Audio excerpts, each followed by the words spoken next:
Good morning, good morning, good morning. How's everybody doing today?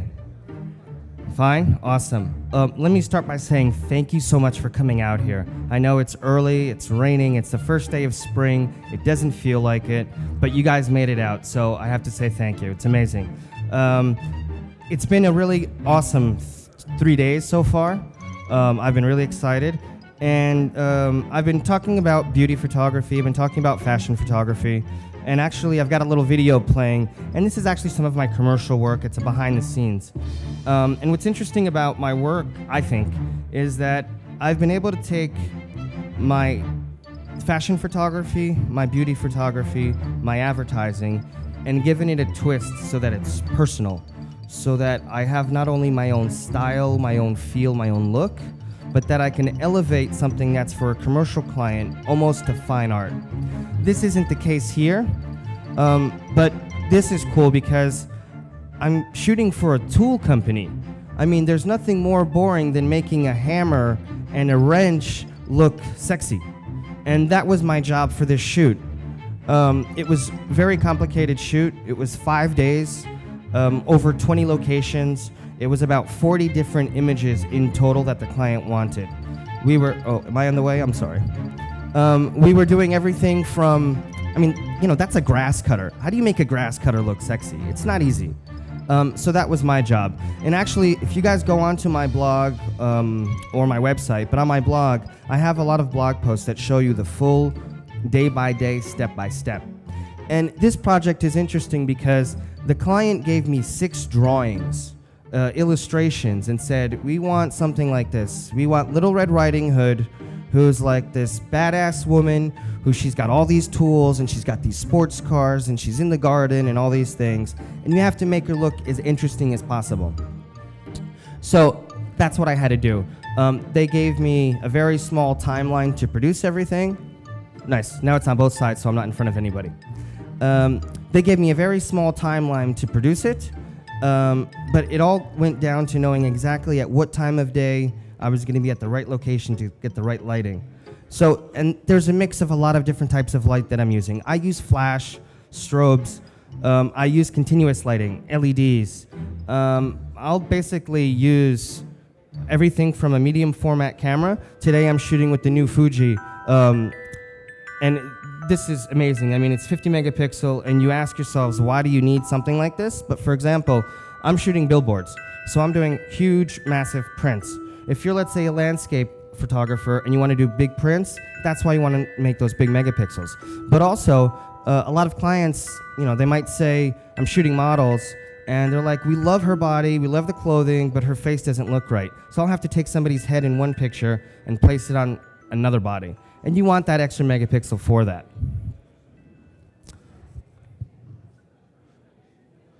So, real quick, how many of you use Instagram? Let me see those hands. All right, I want everybody following my Instagram right away. It's real easy, JeanCarlosPhoto.com. If I like your work, I'll follow you back. That's how it works. I'm completely addicted to Instagram. It's the only social media that I actually really use. But what I find as being a commercial photographer, a lot of my clients or a lot of agencies, a lot of art directors are finding me via Instagram. And I don't have a lot of followers. I only have like, keep going guys, let's bring up the number. I only have like, 5,000 or so followers, but I know that at least 100 of those followers are art directors, creative directors, and magazine editors. So it's not about the quantity, but always about the quality. And that's the same way that I kind of like to take on my shoots. So again, we've got a creative shoot happening today. I'm going to show you guys, and I'm going to start off by doing a one light setup. But I'm going to show you how my one light setup can be changed around, flipped around, and how you can do multiple different light setups only by using one light. And that happens by changing the direction of your light and the distance of your light. For example, I'm using a gray background, right? But that gray background could become black, it can become white. It all depends on the distance of that light that I'm using, or if I want to add on some extra lights to it. Hello, ladies. How you doing? Come on up. So let's have a big round of applause for my amazing model. And my fantastic stylist. Rosa's my model. Thank you again. It's been amazing. And Nadine, I mean, she's just this amazing creative. She works with the Frank crew over there. You guys, Frank's got some awesome workshops happening, so sign up. His workshops are amazing, and you get to work with this amazing talent over here. Thank you again, dear.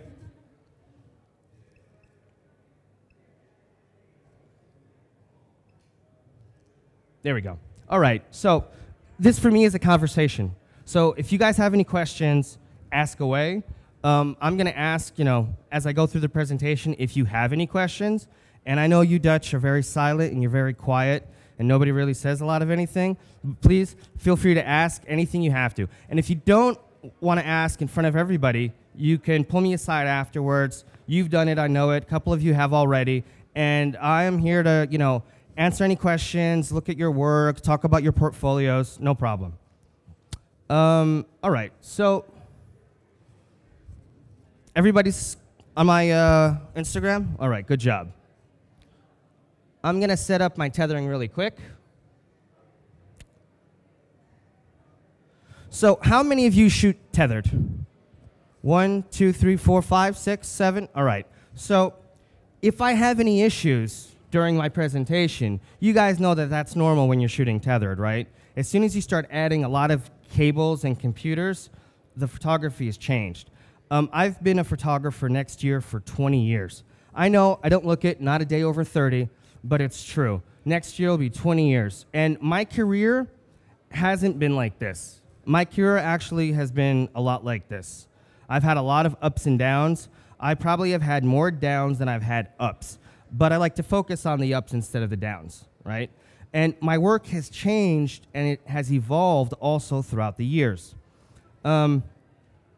So this just to say that if there is any issues with the tethering, so first thing you got to do, take off your lens cap. That's very important.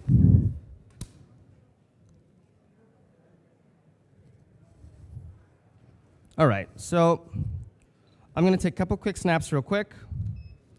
The light that I have right now, that's going to be blown out for sure. So for all you techies out there, I usually shoot in the studio at 100 ISO. Yes, that's blown out, I know.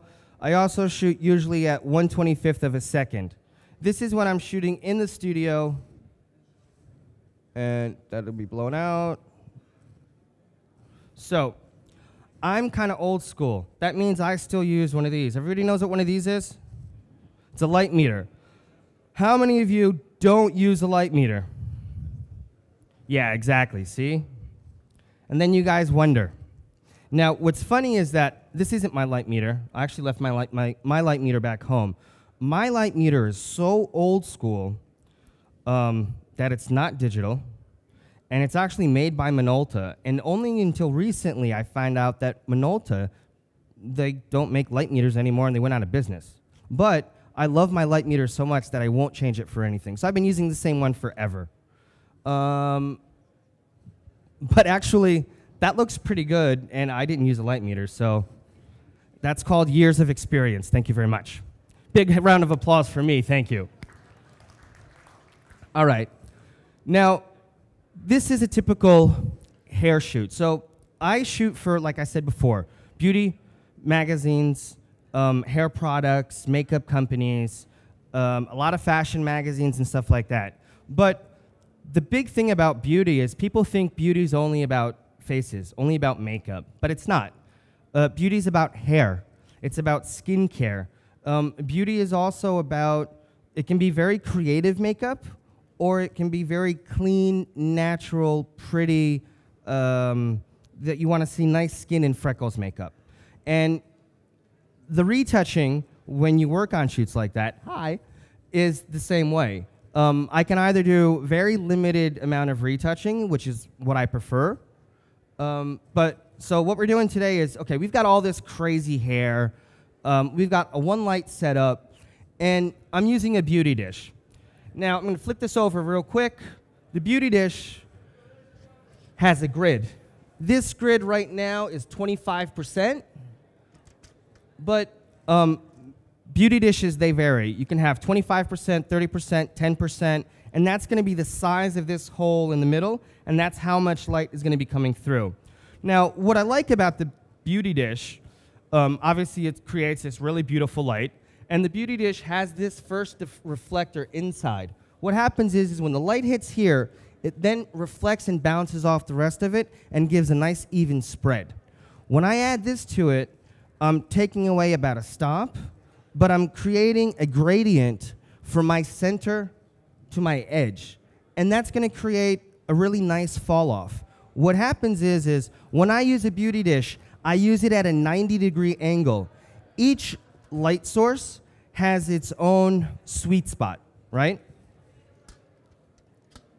Now, actually, let me show you guys what this looks like without the beauty, or without the honeycombs.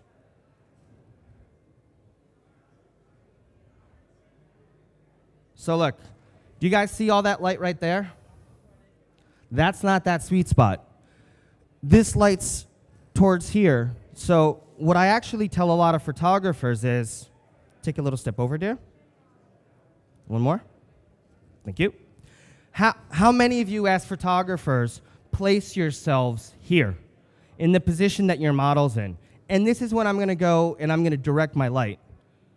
Because some models, like usually what's going to happen is she's going to be in hair and makeup and I'm setting up my light. So I'm going to have one of my assistants work on the light and I'm going to be here and I'm going to say, move that over more to the left, more to the right. I want to feel that light. So I'm going to tell my model, tell me when you feel the light on your eyes when it hits you so that I know where that sweet spot is.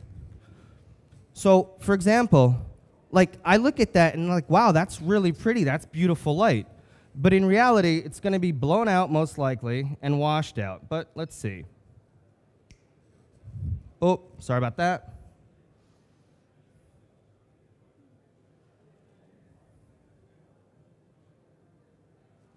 Yeah, so if you notice, you see your forehead?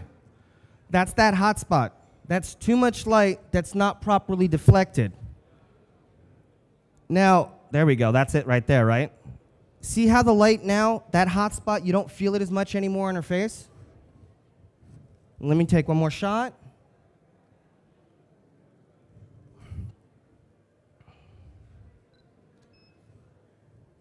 Just so that we can see the difference in what's going on with their skin. Now, real quick, and I'd like to see some hands in the air. Who shoots portraits here? How many of you are portrait photographers? Okay, almost everyone. Out of portrait photographers, how many of you never use a makeup artist? Be honest, come on, show me those hands. Okay, you're doing it all wrong. And you know why you're doing it wrong? Because you might not use a makeup artist because you think, I don't have a budget for a makeup artist, right? But when you don't have a budget for a makeup artist, what's happening is you're spending double or triple or quadruple the time retouching images. So what's happening is when you're spending all that time retouching images, you're not putting money into your pocket. So ideally what you're going to do is you're going to start collaborating with a makeup artist, even if it's only 50 euros. So let's say on average you charge 250 euros for a portrait shoot. Start charging 300. Find a makeup artist who will do it for 50 bucks. If she adds up the amount of portraits, let's say you do 10, she just made 500 extra euros than she was making before. It all adds up. And the big difference is that, let me take another shot. The big difference between having a makeup artist and not having a makeup artist is not only that you're saving time in your skincare, in your retouching, but it's also the environment that's created before you start to shoot, right? So for me, a portrait session is all about an experience. That's what we're doing. You're sharing an experience with your clients, right? And by sharing that experience with your clients, you're making them almost feel like they're in a special place, in a special zone. And they are. They're in your special place. They're in your studio. They're in your homes. They're on a one-to-one basis with you, but you want them, you know, if you're, so how many of you shoot normally families, people who have never been photographed before? Right? Almost all of us. What happens is when they sit there for half an hour, they get their hands done, their makeup done, they get into that zone, right? And what's going to happen is when they get in front of your lens, they're going to feel more at ease, they're going to be more comfortable, they're going to give you better expressions. So it's not only about better skin, it's not only about pampering your clients, but it's about a better user experience for them, which means in the long run, you're getting more business and you're making more money. And that's really what it's all about, right? It's about having fun and making more money, right? Yeah? Maybe? Yeah. I knew you guys are a quiet crowd. All right. So let's get back into some lighting here.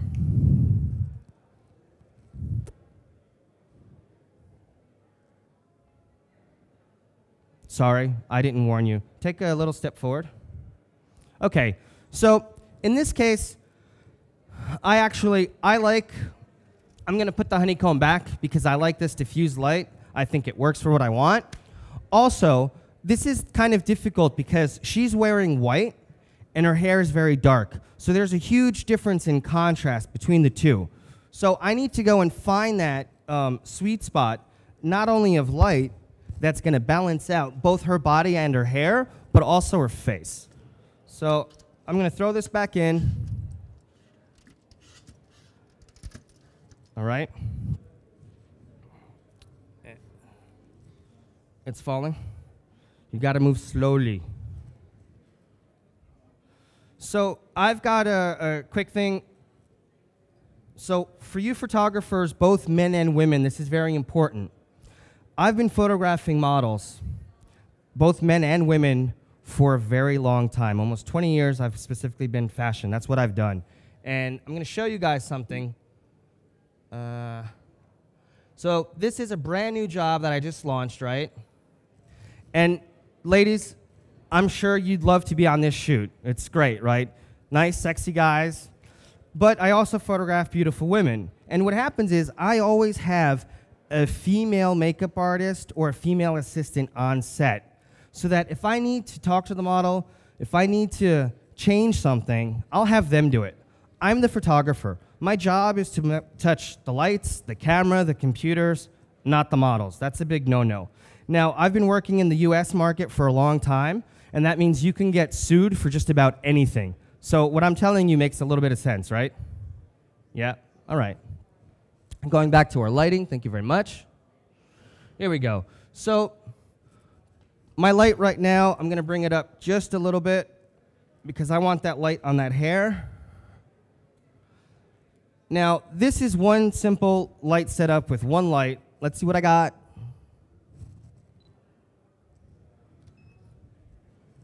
I really got to take iPhoto out of here.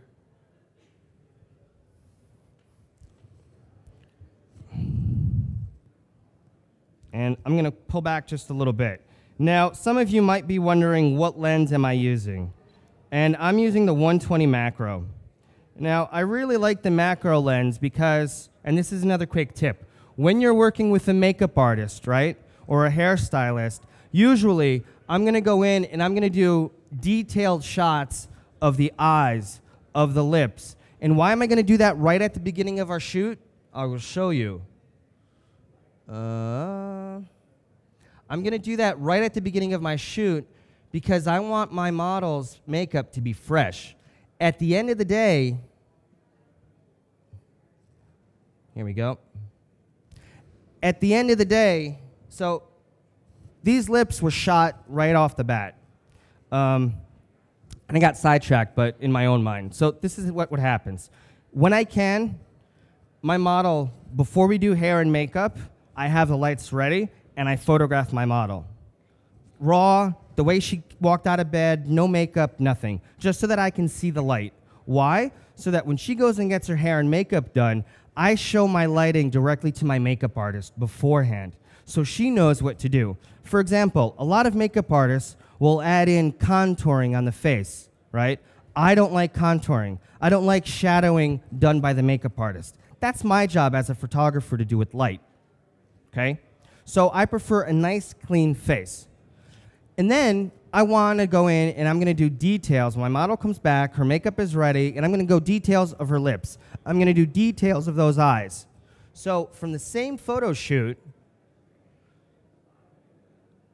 this is that same photo shoot. So I've got a beautiful eye shot, I've got a beautiful face shot, I've got a beautiful lip shot. From one makeup look, I've got 3 completely different images that I can add to my portfolio. Actually, if you get in even a little bit closer, I've got 4.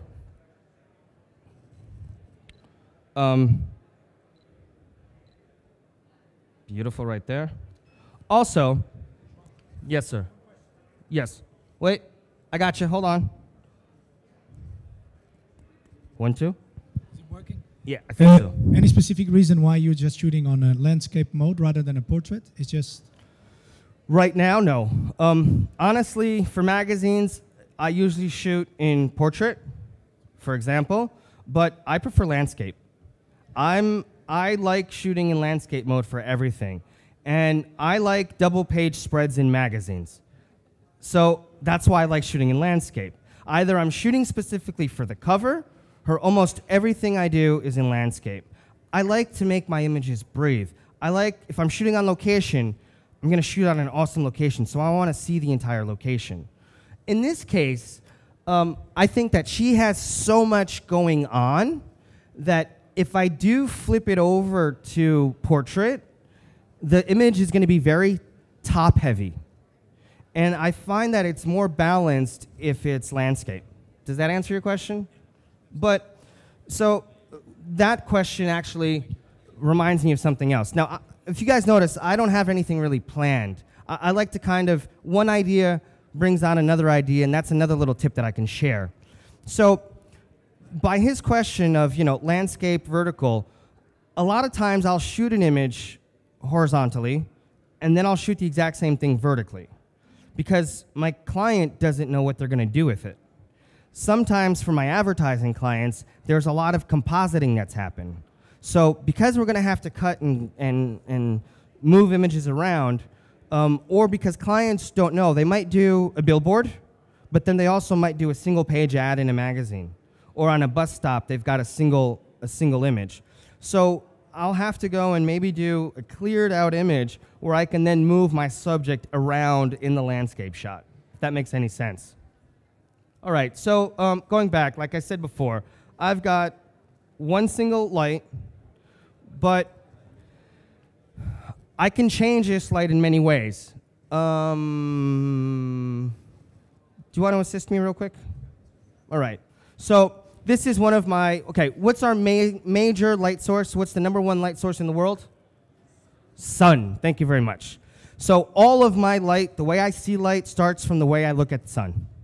Now, when we're walking around and we see a beautiful little bit of light coming through, let's say coming through over here, but you also see reflections. Light doesn't travel in a circular mode. Light only travels in a straight line, which is a good thing. That means that we can control it any way we want. So in this case, this is why I need you. Thank you very much. Over here. You're going to be my reflector holder. So I've got a simple reflector, and this reflector, I can put the reflector down here below her and create almost a clamshell type lighting. So this might be a little bit dark, and I'm going to bring that up. But also, I can go and bring this light to the side and create something completely different. Let's see how it looks. Start with the side. This is so good that it shoots by itself. Is that amazing or what?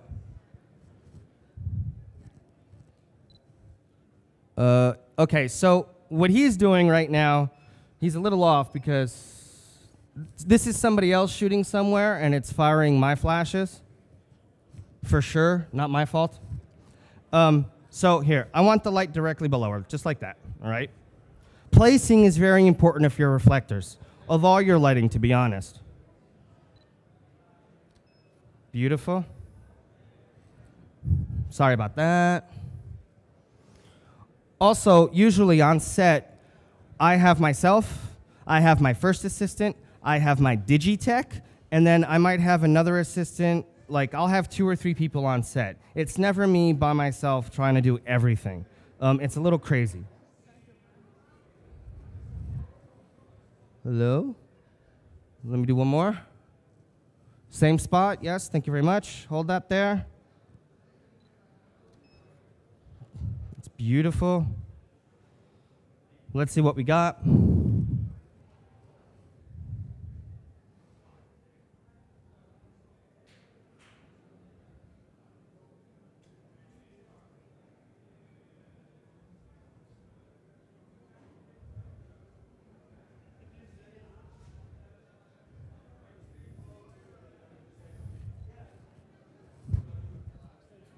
Same spot.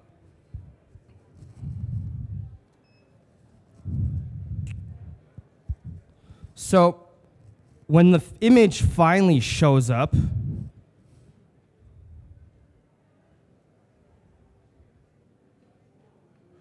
and I think my computer's got so much stuff on that she's a little slow, so I'm going to start turning off some things.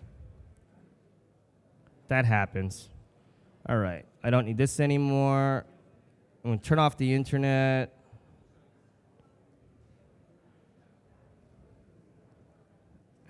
Here we go.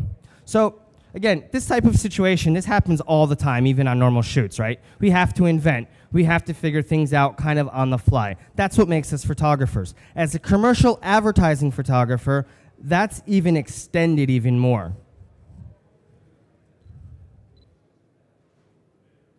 Right there. And now put it up on the side.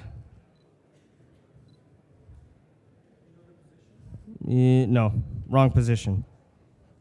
So, here, give me that real quick. You guys can all see up on the screen, you can see what this light's doing, correct? Opening it up from the side. Then this light here, right there, that's the hot spot. Normally, when you look at your light, if you think about a 45-degree angle, that's the best place for you to put your reflectors. That's where that light is going to come off. Right there, see it? And then bounce.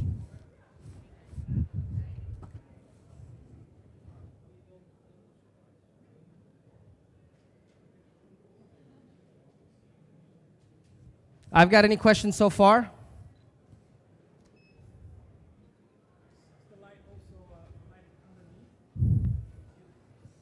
Yeah, there is some light underneath. So in my studio, one of my favorite light modifiers is something called an eyelighter.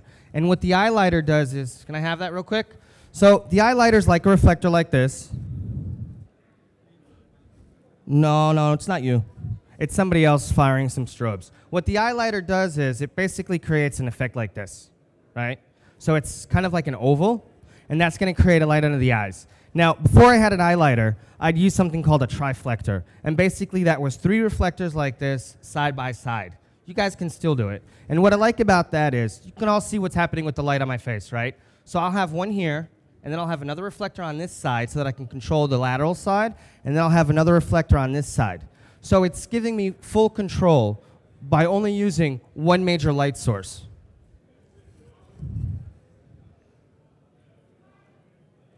All right, I'm gonna turn off my camera real quick.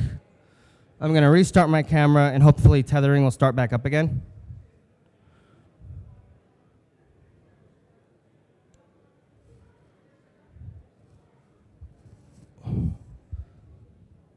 And again, tethering, this happens, and yeah, wheel of death. There we go. Thank you very much. One of the things that I don't try to, well, I shoot a lot onto a memory card, and I shoot a lot onto a memory card because it makes my job a little bit easier. I don't have to fiddle around with tethering, and I don't have the complications of that. So let's see now. I like that.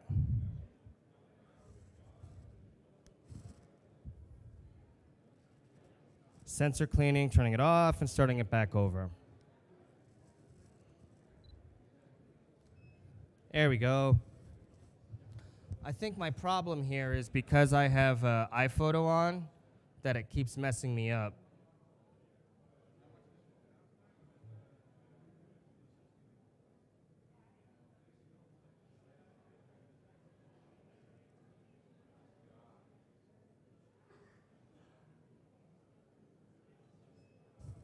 So turn up the light. I'm going to try controlling everything from my computer right now. Ah, here we go. Thank you very much. All right, look straight, dear. Straight into the camera. Yeah, funny. I go look straight and she looks straight at me. Straight into the camera. That's it. And that's that light to the side. Give me 1 second to put up live view.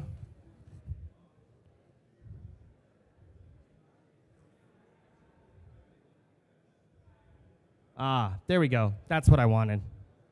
Now, may I? You can sit down for a second or step aside. All right, so you guys can see live view now?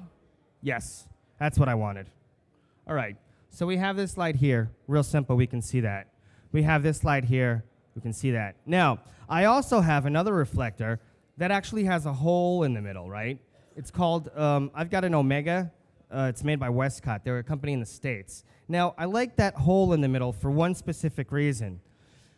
Before, we could only control our light to the side, to the other side, or from below. But when you have that hole in that light, you can then go and do a clean type of lighting. So it's kind of fun, interesting, and when you're working outside, it makes it a little bit easier. Moving on. So I'm going to start constructing this image. And what I feel like is I need an extra light. So I'm going to add this strip light to the side. Now, when I use strip lights like this,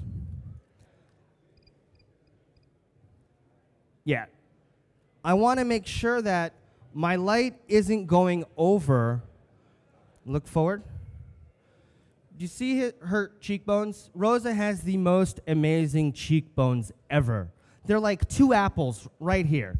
They're amazing. I love your cheekbones. But if this light comes forward in front of her cheekbones, that's going to start to come over onto her nose, and it's not going to be attractive.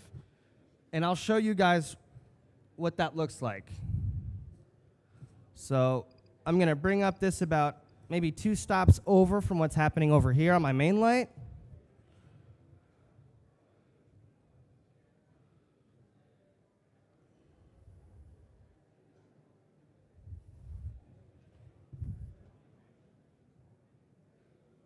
Look straight ahead, Rosa.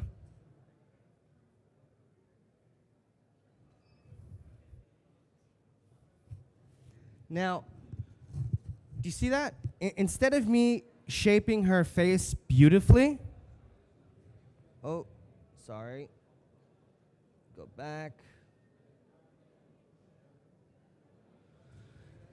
It's too much.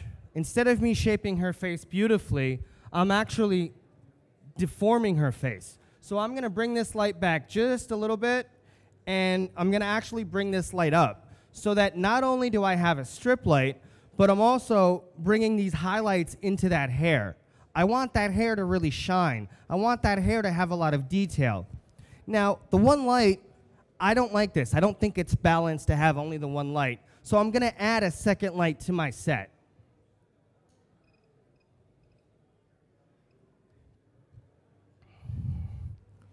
Now, you can actually get some of these strips with diffuser panels on the inside, which makes it for a little bit softer light. Personally, I don't like it. I like hard lights. I like a hard edge to my light. Let's see what that looks like. Any questions so far? I heard a yes there. Yes, dear. Hold on. I want everybody to hear. It's a learning experience for everyone. You're now managing the light just by the 2 flashes on the back. But if you take the photo, the head flash is making light as well. So that will make a lot of difference on the end result. But now you're only talking about what happens when you put on the softboxes. Right. Here. So I'm constructing an image. So it's one light at a time. Yep. If you'd prefer, I can turn off my main light so that you can see just what the side lights are doing. Yeah. Would you like that? No, that's okay. But the end result is going to be very different if the main light is going to flash as well. Still. Well, the main light is my main light source, obviously. Yeah. So that's what's bringing light onto her face, onto her chin. These side lights are just highlights. They're to bring out some extra detail. Maybe they're going to be used to bring out separation from my backdrop, for example. Also, if any of you do compositing and you want to cut out your models and put them in different locations, this type of lighting, rim lighting, is a great way to do that.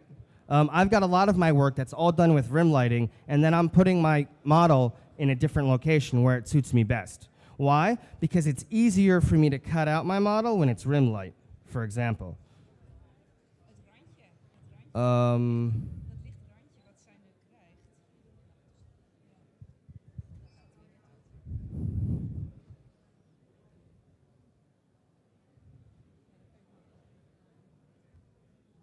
Here we go. I think that's actually going to be really nice. Yeah. Oké, dan heeft hij het. So it's still not quite there, but it's already closer to what I want. Now, I feel like there's still too much light over here on this side. So I'm going to bring it down. I try to match up my lights as much as possible. And again, usually in a scenario like this, I'll be shooting and I'll have my assistants that I can direct so that I'm not losing that much time. But there's still a lot of information in there that's a bit too much. Like, I'm losing all of these details right here still. It's not exactly what I want. So, do I have any more lights? I don't think so. No. All right, so I only have 3 lights. So that means I'm going to have to make this work with the 3 lights that I have. Yes, a challenge at 10:30 in the morning. We love that. Let's see what's going on here. So I'm going to bring this light back a little bit so that I'm lighting more of her hair. But to compensate, now I need my assistant. I'm going to add in another reflector. So hold it just like that, and let's see what happens. And another thing, if you guys notice I'm wearing black, right? I don't wear black because I'm a badass. I wear black because I don't want reflections. My assistants would never show up with a green sweater on set. Never, ever. I actually keep extra shirts, with my own branding in the studio so that when my assistants show up and they look like this guy, I go switch him out and I give him a black shirt. So when I show up on set, I'm always wearing black. If I'm shooting products, if I'm shooting cars, and usually if I'm shooting models, because for example, you can go back up. Can I just add one thing? Yeah, he wants to add one thing, all right. I'm just so happy to be on the stage. Oh. That's why I'm wearing green. But in reality, you can see the reflections. If you guys look at her, if you see her white, what she's wearing, his green reflection is showing up. So obviously, with the flash strobes, it's not going to show up as much, but there's still a little bit of that residue that can happen. So for you ladies that like to get all pretty when you go photograph and you put on your favorite red dress, that's a bad idea. Wear black, wear black, wear black. You guys know what I'm talking about. Black never goes out of style. All right, let's see. Right there, beautiful. Man, I really need to erase photos because I never use it.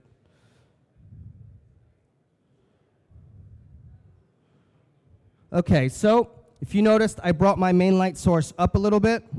I've also taken my 2 lights from the back and I brought them up also a little bit, and now I'm compensating as much as I can with the reflector. Now, what I do notice is I have a big hot spot still on her forehead, and that's way too much for me. So anybody in the audience, do you have a tissue, handkerchief that I can borrow?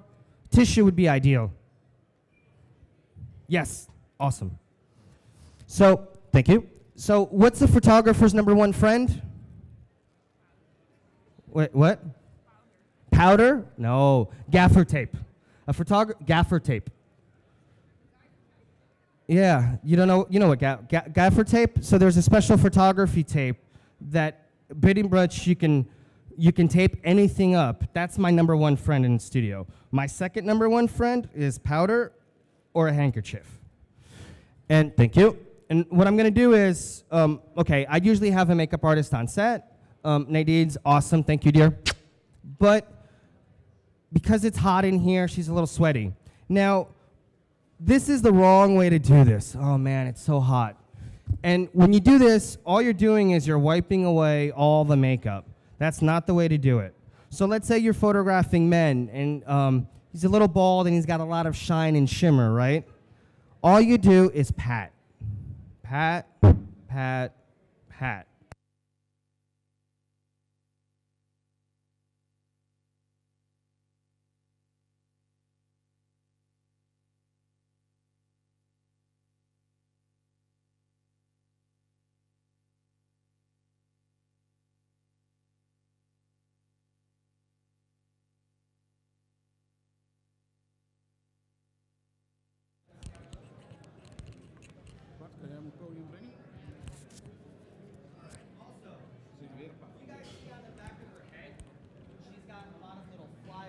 All right, hold on. Technical issues, real quick.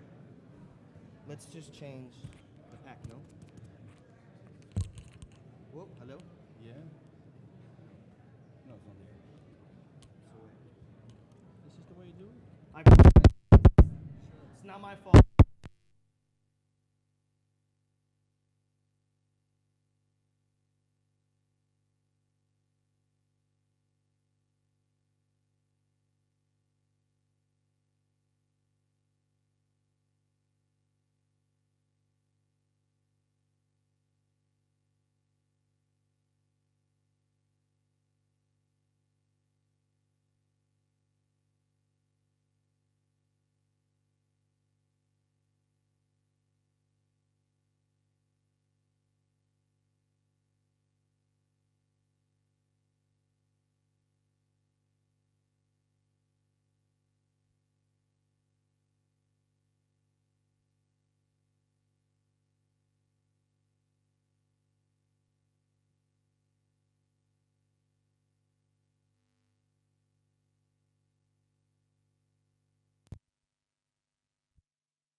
No?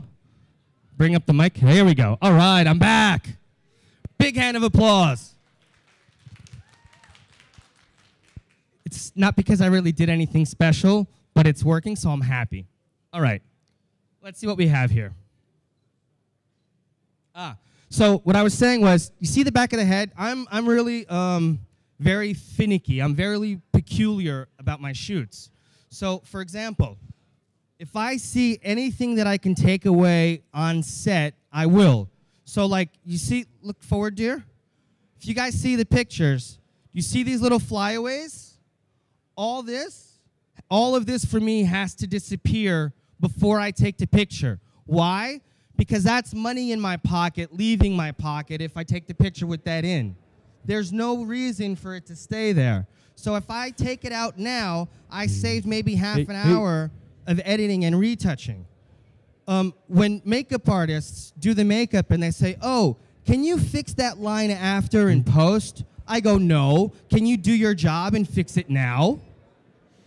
So for all of you that are working or haven't worked with a makeup artist yet and gonna start working with them, it's really important to open up a bridge of communication.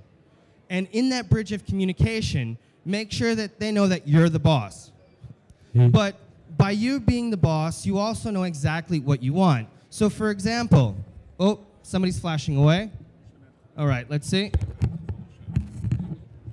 So one thing that I do is I create a mood board before most of my shoots. Ja, ik heb hem uitgezet en weer aan. Staat deze aan? Staat die aan, ja.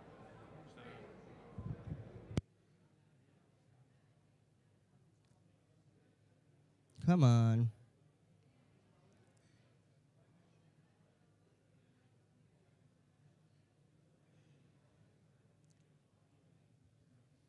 Here we go. So this is my fault. I took a little bit too long talking, and my computer says, dude, start taking pictures or I'm going to sleep. All right, so see our image now? So now we've added the reflector. We've added the strips. We've brought up our beauty dish, and she's looking much, much better, but it's still not perfect. That's nicer. There we go. Yeah, I'm so good at this that I can let the camera shoot by itself.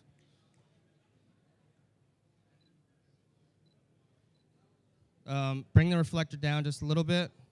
That's it right there. Stunning. So a lot of people ask me, where is my focus point when I'm taking a picture? And I always focus, obviously, on the eyes. If the eyes aren't in focus when you're doing a portrait, then your portrait's not right. You do one more? Yep, that's right there. Now, I can still see that my right light is way, way too off. Look at that. That's not pretty. That's prettier. But that wasn't pretty. It was harsh. It was rough.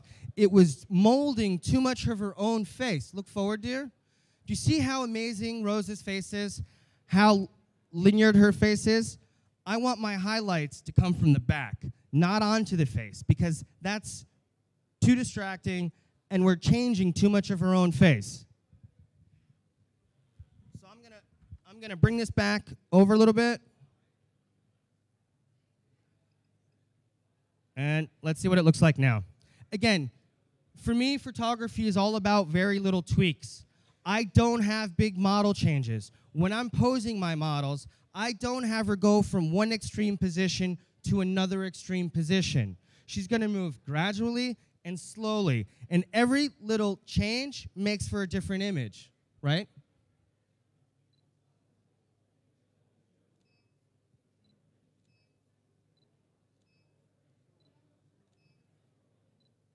Awesome. Go back to that last one. So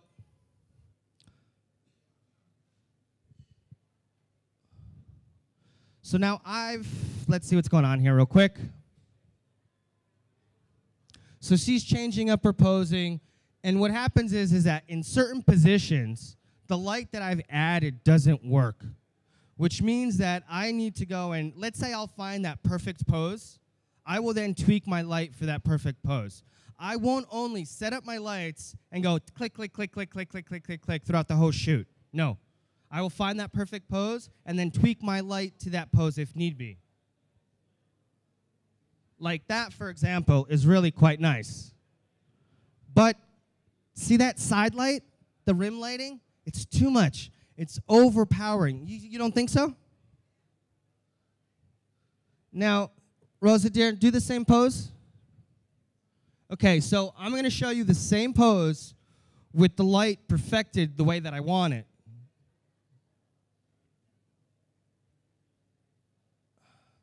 So I want that highlights on her back, not on the front of her face.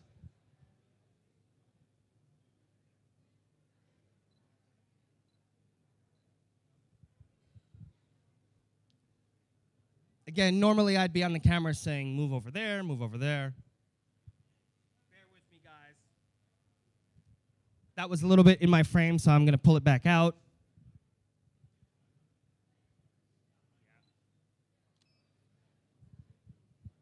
Is it better? Is it worse?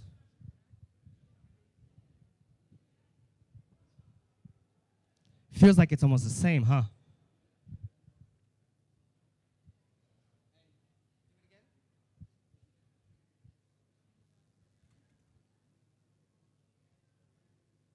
Here we go.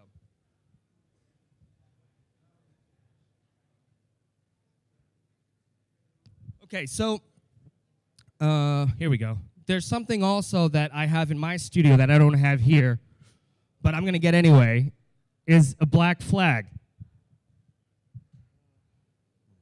Actually, I'll use that. So not only do I use a reflector, but I know for a fact, because yesterday I wanted to show you guys something. This doesn't have black, but normally there are reflectors that have black on the inside.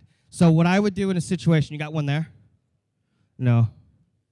Yeah, maybe.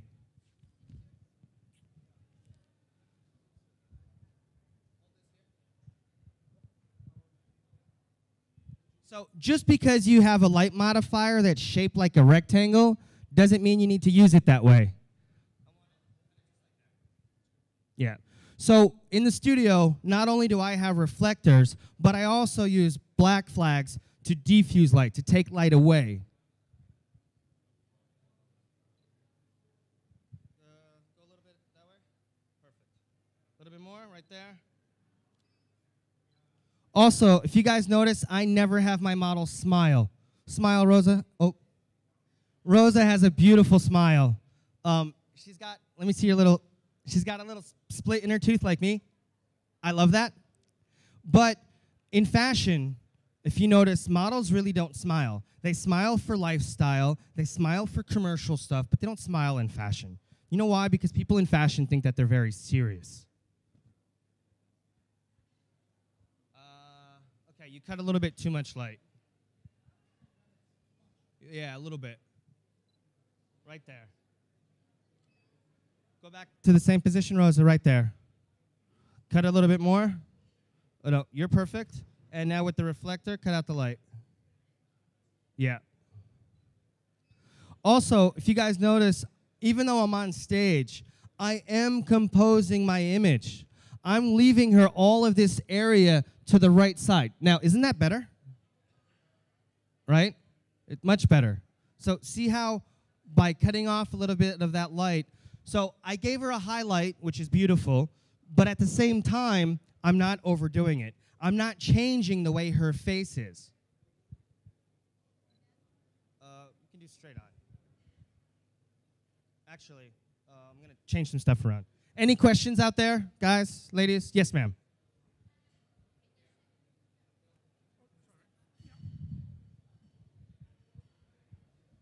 What is the diaphragm that you're using on your camera? And how hard are the lights? You say the back lights are 2 stops higher than your main light? On stop, okay. Okay, so her question was, what's my metering? What I'm at, my levels, and also are my backlights 2 stops over? And yes, they're over, and yes, I'm gonna tell you what I'm shooting at. So I'm at 1/25th, ISO 100 at 5.8. But I don't want you guys to leave here with the formula. There are no formulas. If anybody tells you that ISO at X, your aperture at Y, your camera speed at Z is going to get you your proper readings, that's wrong. You're going to have to figure out what works best for you. You might have lights that don't have as much power as my lights. So you're not going to be at 5.6 power-wise. You might be at lower. You might have to have it at more. I think each photographer is going to have to do your own math and figure out what's going to work best for you.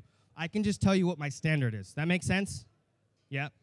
I think in photography there are no easy numbers, easy fixes. So let's see.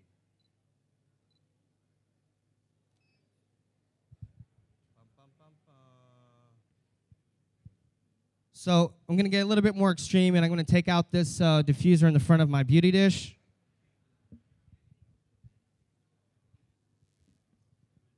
Or I'm just going to lower my light. Let's see.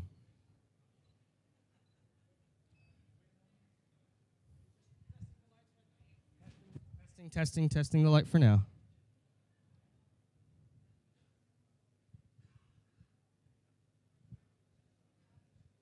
It's a little rough. Now, can I have you turn around, Rosa, to the side? Here we go. Also, I think it's important to figure out what we want to focus on when we're shooting.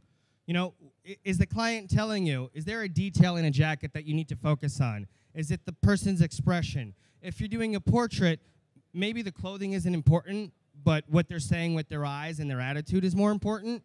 Here, it's definitely more about the fashion, more about the hair. Hold that right there. Bring this shoulder back a little bit. There we go. Beautiful.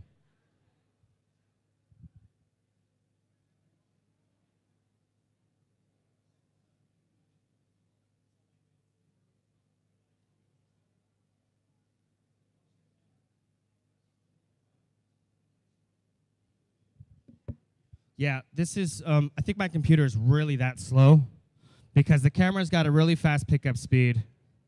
There we go. That's nice. So I'm going to change out my light just a little bit.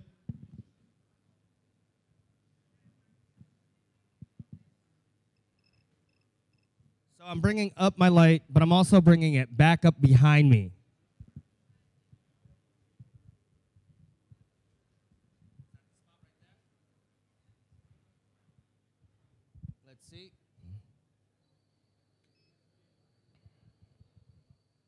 So I brought my light back, but I also brought it up 2 stops.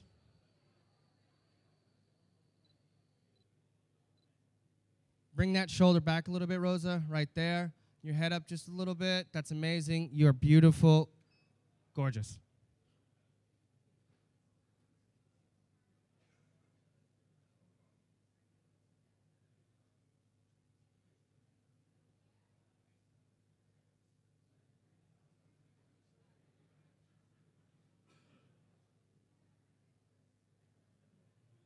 Here we go.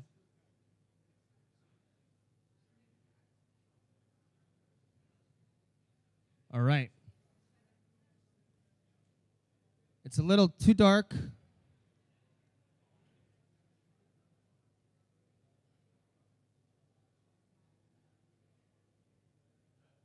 And processing.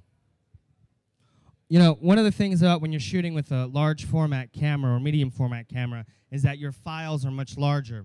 So that means that your computer, your laptop's capability has to be bumped up so that you don't have any waiting time. But the truth is that those big files, that's it right there, beautiful, are worth it because afterwards you've got all that detail that you can go in and do that extra retouching. All right, well, thank you to my assistant. Besides having some technical difficulties, my show for today is pretty much over, time-wise. It's a slightly smaller show today. It's only 45 minutes, and I've already gone over. Like I said, if you guys have any questions, feel free to ask. If not, I'm around afterwards. You can ask me in private. Thank you so much. It's been awesome. Thank you, Imaging.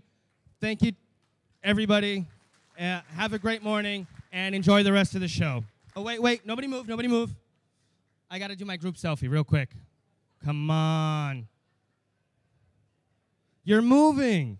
No, get back in there. I want my group selfie. Rosa, come here, come here. You got to get in that selfie. Here we go. Everybody say hola. Or actually, can you all say supercalifragilisticexpialidocious? Here we go.